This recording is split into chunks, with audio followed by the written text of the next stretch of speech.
Hey guys, in this video I'm going to show you how to download and install Kwiff on any mobile device. In this case I'm using iPhone, but it's the exact same for Android. So for iPhone you want to go to the App Store, for Android go to the Google Play Store, and then from there go to the bottom right, the search page, and start typing in Kwiff. Press search. And usually there's an advertisement at the top. I always scroll past that and go to the first organic listing, Kwiff Live Betting. Press the Get button. It's going to ask us to confirm our Face ID. Double click the button on the right hand side of the iPhone device.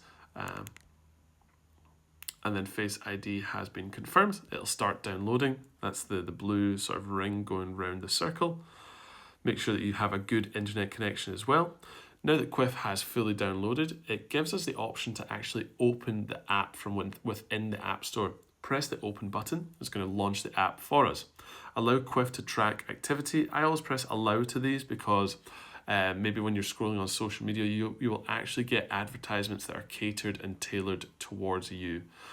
From there, Kwiff is running for us. I'm just going to press the X button at the top there, and it says get started or log in. Get started, I would assume, is just going to go through some different settings for you. Enable geolocation. You've got to give the app your location to make sure that you're in the correct country, and it's going to ask you to join Kwiff and create your account with them.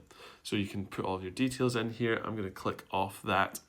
But if you've not logged in, you can go to the bottom right there. There's a login button in white. Press that, hand over your username, password, type it in, and actually log into your Kwiff account.